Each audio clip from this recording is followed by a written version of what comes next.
bago muna tayo pumunta sa malalayong ilog, unahin natin muna itong Metro Manila. Kasi after nga natin nilinis yung Pasig River, nakita nyo, ang dami na naman uling lupa. After yung typhoon season, bumababa yung mga lupang yan galing Sierra Madre, Marikina River. At kung napapansin nyo, pagka tag-ulan na malakas, diyan tinatago sa Pasig River yung mga barge. Eh, ang daming barge sa Pasig River. Nakalimutan nila. Yung Pasig River, pag tag-ulan, kailangan walang nakaparadang barge. Dahil yun ang labasan ng tubig eh. Eh, ang ginagawa naman ng mga barge owner, diyan naman tinatago sa Pasig River. Lalong barado. Ngayon, ang most important is itutulungan namin yung MMDA tsaka local government linisin lahat ng ilog sa Metro Manila. At yung mga structure na nagbara sa ilog, yung mga nagtatayo ng seat pile sa mga gilid, eh tinambakan muna yung ilog para may mapatungan sila ng heavy equipment. After nila ginawa seat pile, pinalitan nila yung ilog at di pa nila inalis yung lupa sa gitna ng river. Yun ang dahilan kaya nagbabaha ang Metro Manila. Yun ang isusunod natin muna. Ngayon, with regards to your question, magkano gagastusin? Ay hindi ko alam ang eksaktong gastos kasi hindi ko naman hinahanap buhay yan eh. Basta kung ano man ang kailangan namin gastusin sa OPEX, sweldo, fuel, pyesa, gagawin namin lahat yon. Eh, siyempre, naghahanap buhay naman tayo sa Pilipinas eh. So, kailangan makisama ang private sector sa taong bayan at sa gobyerno. Kaya tungkol sa pera, huwag na natin problemahin yon. Or sir, may bago po bang mga lilinisin pa or you will just continue what you have presented here? Hindi ka pa ba happy sa dami ng ilog na yon? Hindi sir, baka meron pa. Hindi lang sir. So you will continue cleaning up all this? Of course, ganito. Okay. Ulit ha. Sinimulan nga natin yan from Pampanga River. Nilinisan natin yan. Bulacan, Angat River. Angat River is the most important drainage of Angat Dam, Ipo, and Bustos Dam. Nalinis na rin natin yan. Yung mga ilog sa Bulacan, may Kawayan River, Marilao River, lahat ng major river nililinis na natin. Bakit nagkakaroon pa ng konting baha ang Bulacan? Kamukha ng Malolos. Eh mga maliliit nilang creek at river, karamihan din nun, eh di ba sa local community nila, dapat linisin na nila yun. Eh hindi pa rin nila nalilinis. Most likely, bababaan namin yun, kami na rin maglilinis nun. O, yan. Ngayon, pagdating naman sa Valenzuela, Malabon, Nabotas, mababa talaga yung lugar niyan. Ang kailangan sa lugar niyan, yung Tulyahan River, which is their main drainage. Imbis na paliko-liko, dapat diretsuhin natin ang pagbukas ng mga ilog na yan. Para kung umulan man ng malakas, after umulan na malakas, madali din lumabas yung tubig. Hindi yun, baha sila for several days or several weeks. Yun naman mga baha sa Manila, eh minsan mga maling engineering ng nakaraan nung araw yan. Yung mga lagusan ng tubig na yan, natayuan ng something, di ba? Pumping station na itayo sa gitna. O kumbaga, naglagay na sheet pile, hindi inalis yung mga lupa. So, tutulungan namin linisin yan. Yung Malabon, Nabotas, Valenzuela, Manila, Quezon City. Lahat yan. Kamukhaan yung pinakita namin sa inyo. Bakit ba nagbabaha yung Commonwealth Avenue? Kasi nga, yung ilog, ginawang kalsada, 1 kilometro. Tinayuan ng housing. Tinayuan pa ng eskwela. Anong pangalan ng eskwela? Alam mo ba? O, nakalimutan mo yung pangalan eh. Kita mo? In short, yan mga yan, babalikan natin yan. Tutulungan natin yung local government to identify the problem and to solve the problem at no cost to the government. At kung after that, tingnan nyo, bababa naman tayo to Parañaque, Las Piñas, Muntinlupa, Laguna, di ba? O, yung Cavite. Alam niyo ba yung tubig ng galing Cavite, bumababa yan sa Southwood? Pagbaba nun, binabaha niya na yung buong South Luzon Expressway hanggang Laguna. O, kita niyo, na-solve namin yung baha sa South Luzon Expressway. O tingnan niyo yung baha sa Ninoy Aquino International Airport. Every year yan. Chest height ang tubig. Bakit ngayon? Walang baha. Dahil nilinis na natin yung mga ilog. Pero yung mga Pilipino, pinagtatawanan lagi ang Pilipinas. Pag may baha, nilalagay sa TikTok. Oy, baha ang Pilipinas, baha. O bakit di nila ilagay sa TikTok? Nagbabaha yung Singapore Airport. Chest height. May 4, 2024. Kasi yung mga Singaporean, mahal nila yung bayan nila eh. Hindi nila sinasabi yun. O tingnan mo yung mga Pilipino. Pag pumila sa airport, immigration ng 30 minutes, galit na. Nilalagay na sa TikTok. Pero pagdating sa Amerika, 3 oras sila nakapila. Pagdating sa immigration, nakayuko pa. Good morning, sir. Nanginginig pa. Pagdating ng Pilipino sa Tokyo, ang pila sa immigration, 2 oras. Pagdating doon, kulang na parang binatukan pa tayo. O ba't wala tayong kakibo-kibo? O kamukha niyan. Kahapon, nagpunta rito yung mga demonstrator ng San Lakas. Ang sabi sa akin nandito kami nagde-demonstrate dahil tataasan niyo yung terminal fee ng Manila International Airport. Tataasan pa lang yun, ha? Nandito na siya na nagde-demonstrate. Sabi ko sa kanila kahapon, ang ganda ng karatula niyo, well-made, ha? Bakit di kayo nagreklamo? Yung Cebu Airport, 1,000 pesos ang terminal fee. Manila, 550, nagre-reklamo kayo. Di ba hamak na mas malaking airport ang Manila? O ba't di kayo nagre-reklamo? Sa Bohol, 900 pesos. Oo nga, ganun ba yun? Kita nyo, sino yun nagsabi sa inyo pumunta rito, hindi sinabi sa inyo yung katotohanan, ano? Kita nyo? Ang Pilipino, madalas, ganun di ba? Alam mo ba kako, kabayan, yung Clark, 850 pesos ang terminal fee. Manila, 550, galit na galit kayo sa akin. Sabi niya, hindi ko papayagan increase niya yung rate ng Manila. Kamukha ng parking, ginawa mo mahal. Sabi ko, hindi ba naging mahal yung parking fee overnight, naging 1,200? This is to discourage yung mga non-traveling passenger. Pero pag ikaw ay travelers ka o piloto, special discount yun. Ha? Ganun ba yun? Ito nyo, hindi nyo alam. Mga kababayan, mahalin natin ang bayan natin. Kita mo yung mga kababayan natin, nakakita ng isang ipis sa airport. Ilalagay na sa TikTok yun. Ang Pilipinas, ang dumi, ang pangit. Samantala, pagdating nila sa bahay nila, puro daga yung bahay nila. Ba't di nila ilalagay sa TikTok? Di ba? Ibig sabihin, hindi marunong yung mga kababayan natin, mahalin ang bayan natin. Sinisiraan. Pag may nakitang konting baha lang, ilalagay na sa TikTok, galit na sila sa gobyerno. Bakit yung Dubai, grabe ang baha? Singapore, kita mo, yung Singapore, grabe ang baha. New York, grabe ang baha. Bakit yung mga Pinoy, pag pupunta ron, nakayuko pa rin? Yes, sir, di ba? Kulang na parang binabatukan tayo doon. Walang kareklamo mga kababayan natin. Ang hinihiling ko sa inyo, mahalin natin bayan natin.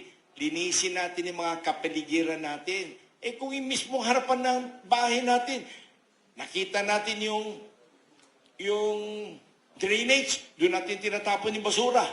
Tapos sisisihin yung gobyerno pag nagbabaha. Ba't nyo tinatapon yung basura dyan sa harap? Shortcut daw, shortcut. So, sige pare. Sir, yung Holy Spirit National High School po yung nire-refer niyo, Tama? Yung sa school. Ano dapat gawin kung ikaw? Sir, nag-report lang ako, sir. Sir, I hope you will indulge me, and my question po is addressed to you and Chairman Artes and Mayor Isko, because there are projects right now that covers Metro Manila in terms of flood management. It's the Pasig River Rehabilitation Project, and then the Metro Manila Flood Management Program that is funded by the World Bank and the EAIB. My question now is, how will this square with that project? Kasi parang hindi ba siya, sir, duplication? And then, because we've been funding the spend private money. And I cannot speak on behalf of my fellow mayors. On behalf of the City of Manila, Pag ayaw po nila, boss, sa amin mo na lang ibigay lahat. Okay ako. Welcome po kayo sa Maynila. Thank you very much. He did it. I saw it during my time, in first time ko mag-mayor, in Pasig River, Pandacan area. I was there. I saw what they did. And I know they can do it also. It will help the national government. It will help MMDA. And particularly kaming mga taga-Maynila matutulungan. So that's why we welcome the project of SMC. Thank you. Thank you for your time, sir.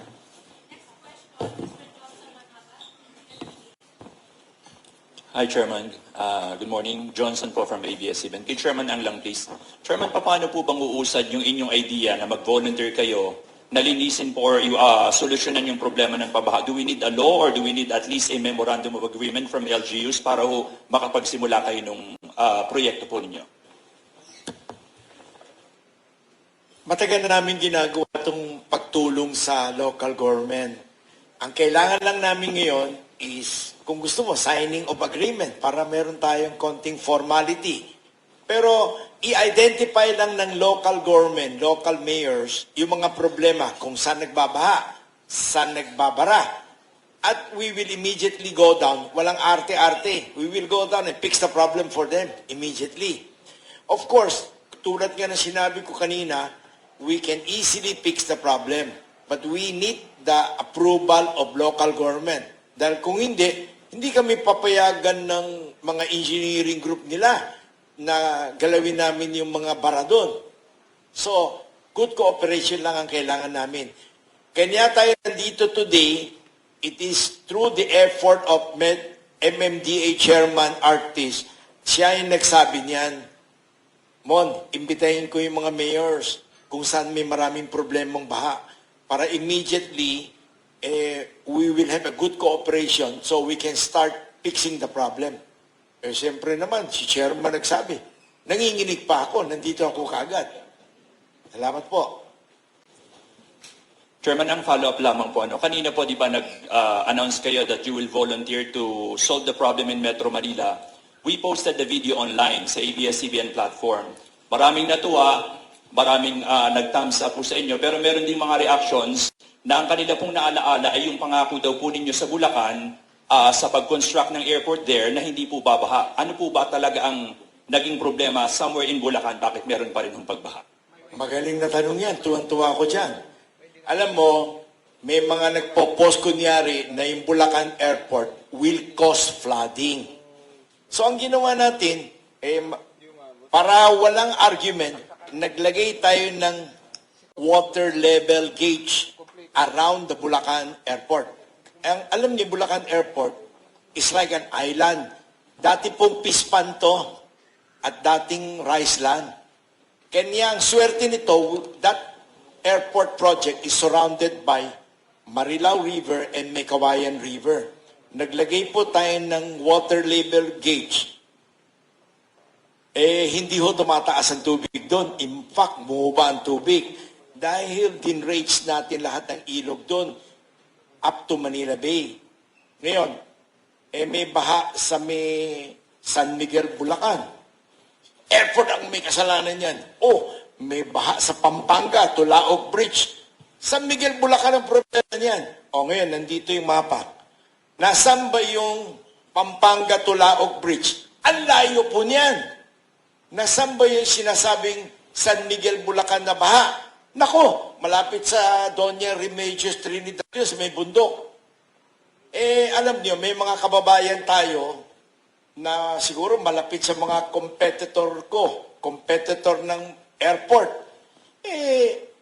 Mga empleyado na nagmamahal siguro sa kanila, na naninira, na sinasabing, kamukha yan.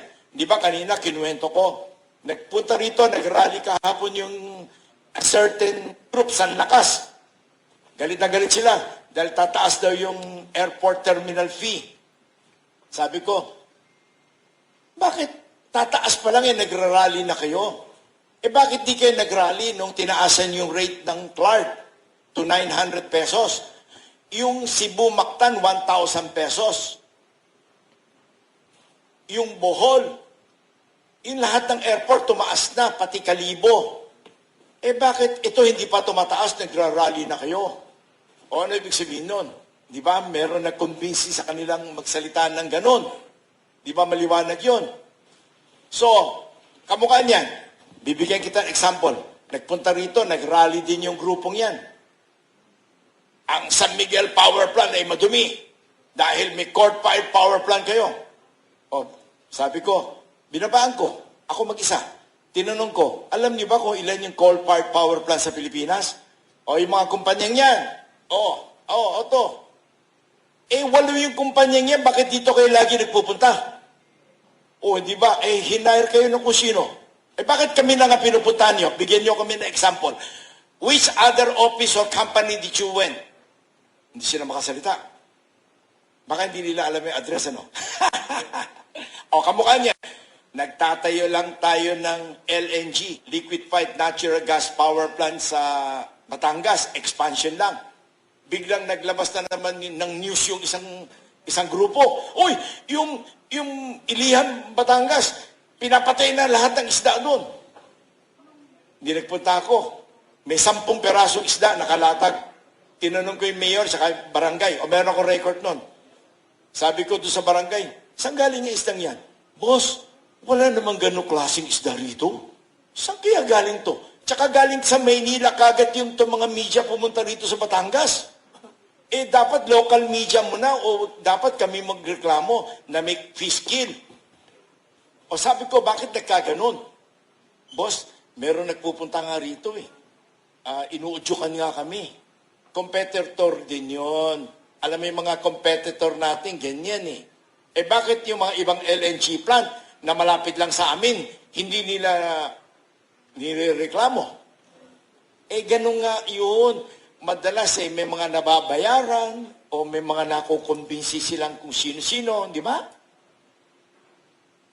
So, naintindihan mo na. Pag may nagsabi sa iyo yung Bulacan Airport causes flooding, sabihin mo sa kanila, puntahan nila yung Bulacan Airport at meron water level gauge na nandun sa buligid. At laging sea level ang tubig doon. Never tumaas. Kasi nga, parang island yun eh. Nasa tabi ng Manila Bay eh. Meron pa nga nagsabi, reclamation yun eh, di ba? Pinakitaan ko ng title. 1935 yung title. Oh, ganun ba yun? Sabi ko, sino nagsabi sa iyo na reclamation yan? May mga business ba nagsabi? O, kita niyo ako. Buti, natanong niyo sa akin. Black propaganda yan ng competitor. Alam mo naman dito sa Pilipinas, alam mo yung crap mentality? Yan ang usong-uso rito. O kamukha niyan, di ba? Kanina, binigay ko kayo example. Nagkaroon lang ng konting baha dito sa Manila, somewhere. Nasa TikTok na. Bulok daw yung Pilipinas. Eh bakit sa Singapore, Orchard Road, nagbabaha yan every year. Ay, in Hong Kong, nagbaha a few days ago. 4 na araw, sarado yung MRT nila. Yung lahat ng train nila, sarado. Eh bakit wala kayong kinukwento? Hangang-hanga tayo mga Pilipino sa mga foreigner, ano? At paborito natin siraan yung mga kababayan natin. So, actually, usong-uso rin yung mga PR firm, ano? Yung mga gumagawa ng storya. So, kung meron kayong gustong malaman na totoo, hindi ako nagtatago. Tawagan niyo ako, sasagutin ko kayo, sasamahan ko kayo on the spot. Kung kayo hindi naniniwala, sasamahan ko kayo personally. Salamat po. Thank you, Chair.